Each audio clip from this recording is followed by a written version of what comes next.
Лето 2018 года было хорошим. Погода стояла отличная, я готовился воссоединиться с возлюбленной, завел новых друзей и вместе со старым товарищем отправился покупать Nintendo Switch. Я знал точно и заранее, во что я буду играть на новой консоли. В то время владельцы PlayStation Vita уже 2 года как наслаждались ис-8 Lacrimosa of Dana.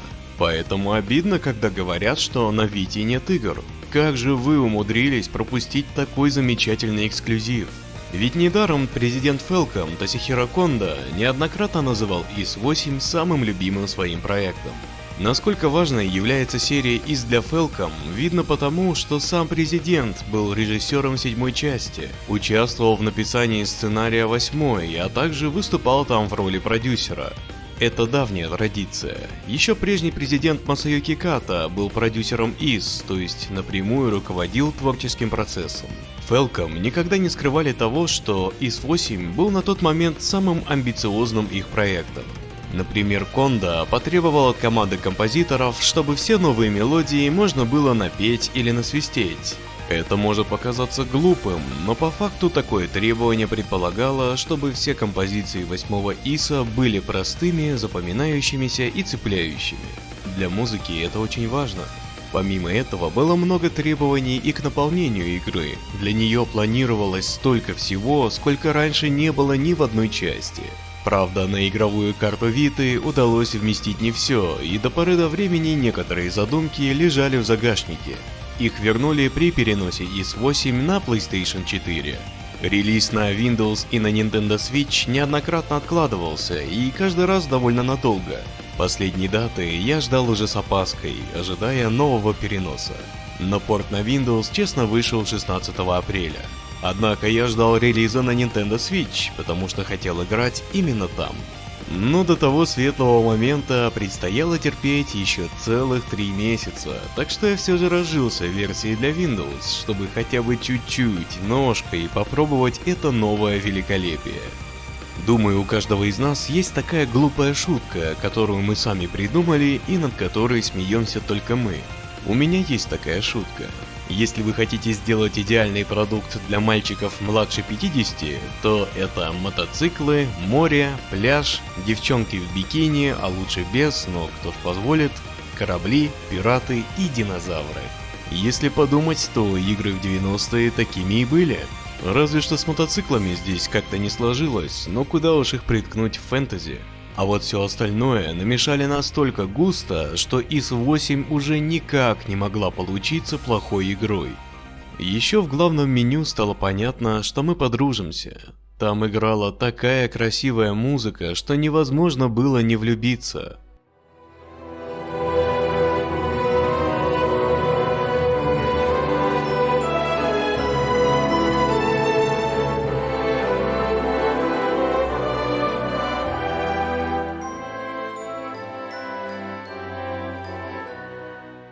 Схожим образом я влюбился еще в первые части, которые точно так же пообещали нечто невероятно прекрасное и романтичное. И ведь не обманули. Много ли можно припомнить игр, в которые ты начинаешь играть, будучи абсолютно уверенным, что тебе понравится, с предвкушением, и не будешь разочарован до самого конца. Разве что при повторном прохождении несколько раздражает это вступление на корабле, потому что хочется поскорее начать основную игру. Но ведь хочется снова вернуться на этот замечательный остров. По непонятной причине ис-8 снова нарушает хронологию. Действие разворачивается до 6-й части. Возможно, у разработчиков есть какие-то свои особые планы, потому что иные причины назвать трудно. ис-8 вполне мог бы идти сразу за ис-7 и ничего не нарушить. Ну а так получилось очень забавно, ведь Адоль умудрился утопиться 2 раза подряд. После этого едкие слова Доги из начала 7-й части приобретают особый оттенок. С учетом того, как тебе везет с кораблями, удивительно, что мы вообще доплыли. Старина Доги, он постоянно шутит над условностями ИСа. Кстати, вы посмотрите, каким красавчиком стал Доги в 8-м ИСе. Боже мой, да какая женщина может конкурировать с этим мускулистым великолепием?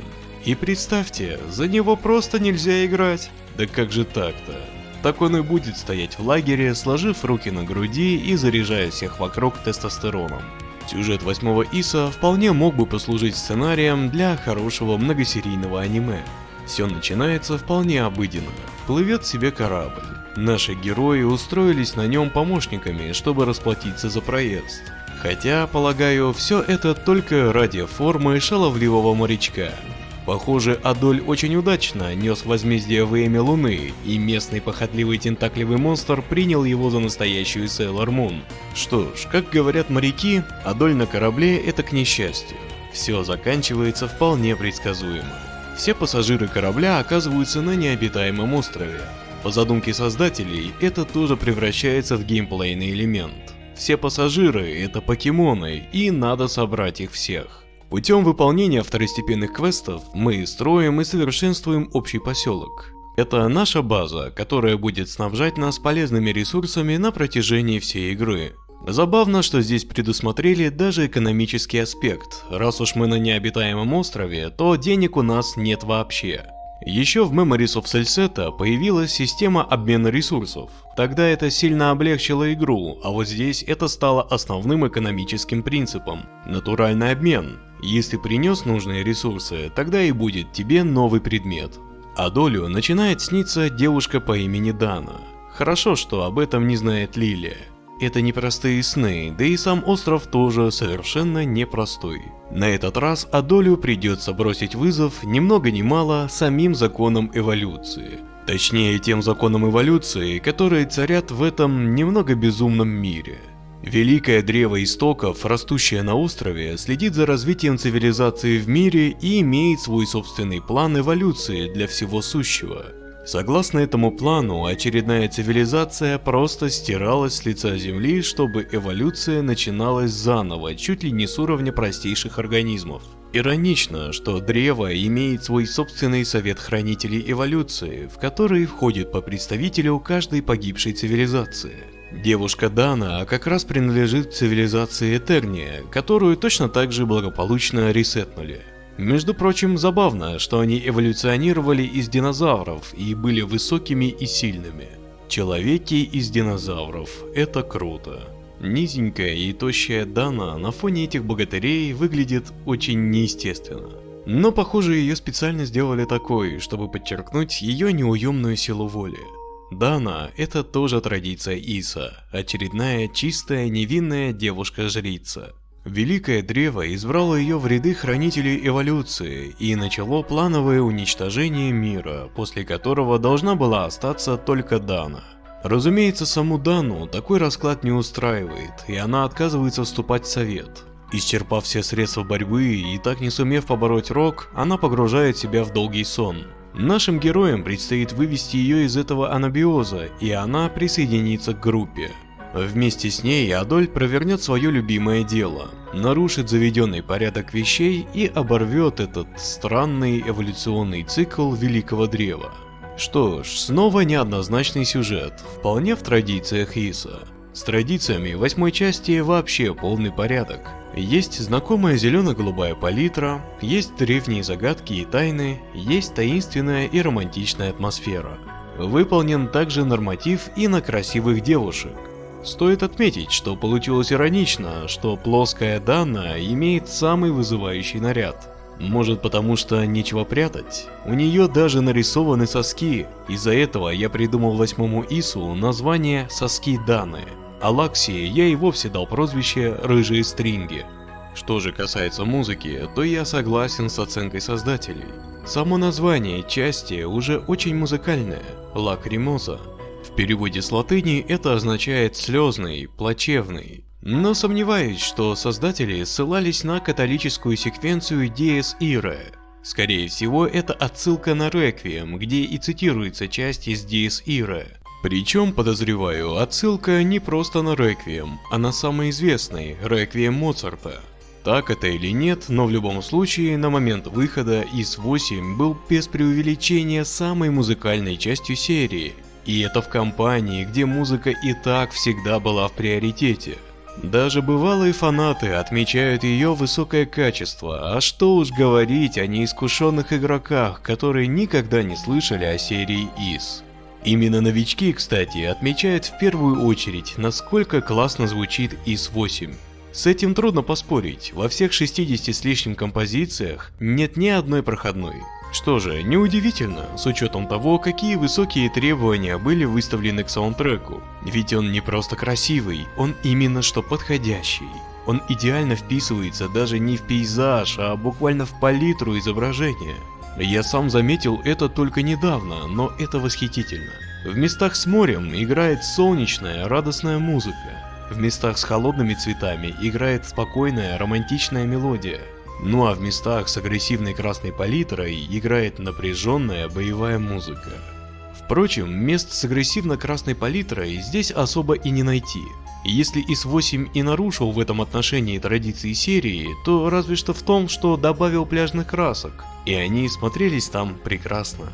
Да, друзья, это говорит человек, который совсем недавно жаловался на то, что в Ys 7, видите ли, слишком яркая и радостная палитра. Но, как я уже говорил, море — это бесконечность, это чистота, это красивый голубой цвет. Словом, все то, с чем и ассоциируется Ys. Восьмая часть почти целиком состоит из таинственных пещер, умиротворенных лесов и древних храмов. И все в неизменно зелено-голубой палитре. Про красоту пейзажей говорить и вовсе излишне, это видно и так. Следует отметить все же, что на PS4 Ys 8 будет смотреться гораздо красивее, чем на Nintendo Switch, что, впрочем, вполне естественно. Разве что геймплей 8-го Ys не имеет никаких нововведений, но довольно трудно жаловаться на неоригинальный геймплей с таким-то уровнем проработки игры. Пусть это и звучит как апологетика, но я предпочту проверенный рецепт сомнительным экспериментом. Разве что следует добавить, что Ys 8 окончательно довел до ума механику Ys 7 и Memories of Celceta. Поэтому Ys 8 практически не изменился в качественном плане, он просто отшлифовал старые наработки. Но вот в количественном плане восьмая часть выросла так, что одна лишь основная кампания занимает 40 часов, а с дополнительными квестами и сюжетом данные все 50. И говоря откровенно, я был этому рад. Очень не хотелось уходить с этого классного острова. Ну а когда игра подошла к концу, было очень грустно.